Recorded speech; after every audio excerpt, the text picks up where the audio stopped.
WTI crude oil down over 20% since its recent October highs. Where is it heading next? Welcome to my weekly look at WTI crude oil.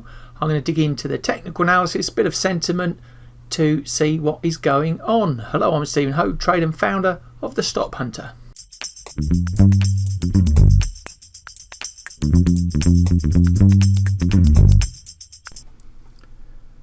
So before we can carry on, a risk warning for you to pay close attention to. The content in this video is not investment advice, so please seek the advice, help of financial professionals or financial advisors before investing and trading. And trading and investing involves a high degree of risk and your money is at risk, so be very careful. So with that out the way, let's get on with the analysis.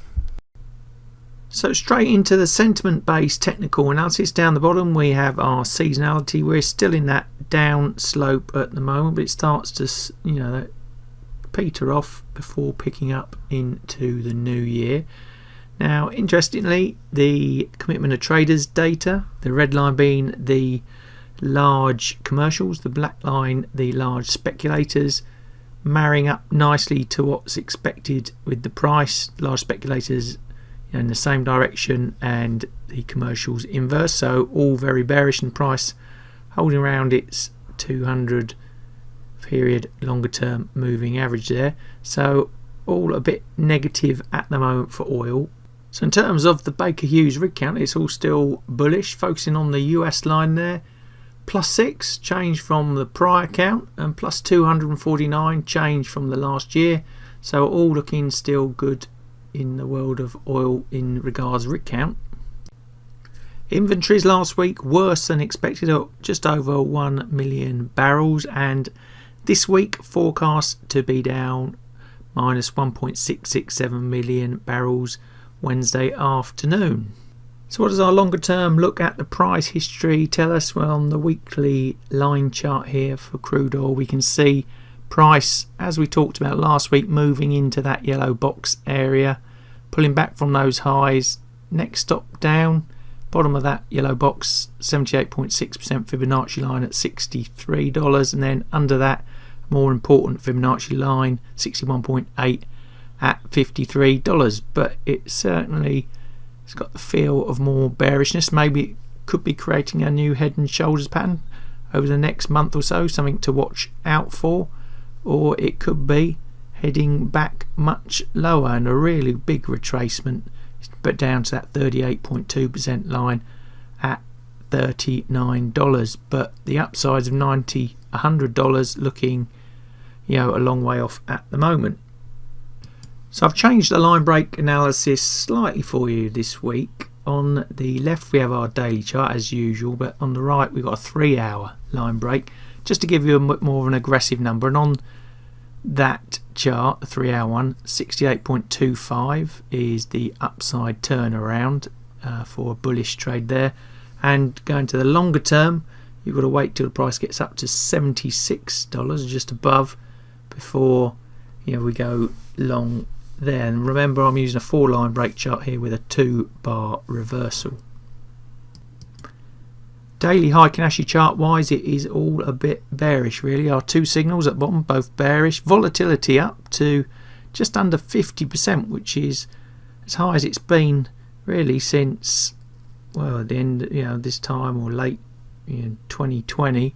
Volume picking up above its moving average, longer term moving average, to the negative side. And price wise, we've still got a sell signal on our 2-line pink box breakout strategy system there, and the pink and the light blue 2 standard deviation regression band. Well, it's sunk well below that I left them on from last week to see whether that would be a stopping point. It hasn't been, and it's continued down and is looking weak, but there is a lot of noise around $67 to $68, so we might see a bit of friction there where it might consolidate. But at the moment, certainly bearish against that longer term uptrend.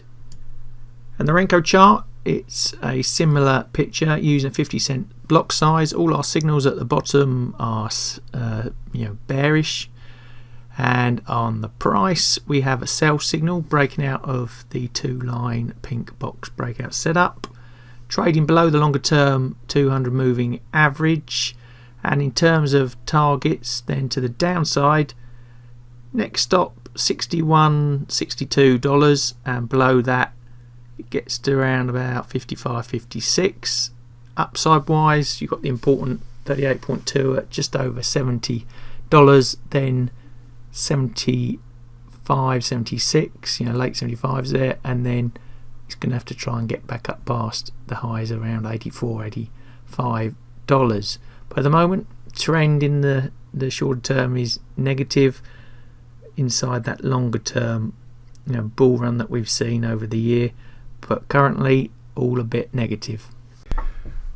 Now I've given crude oil this week a weak bearish score. The reason I didn't give it a full-on bearish is I'm interested to see how the Heikin-Ashi chart played out, because it could be a consolidation zone for either a bounce back to those highs or creation of a head and shoulders pattern, that right hand shoulder being created before it might dip back again. So weak bearish overall in terms of the score, but if we head into those targets, then upside 1.7, 2.85 to 1. Downsides 1.12, 2.87 to 1. But yeah, overall weak bearish. Any further moves down and I'll probably downgrade it into full-on bearish.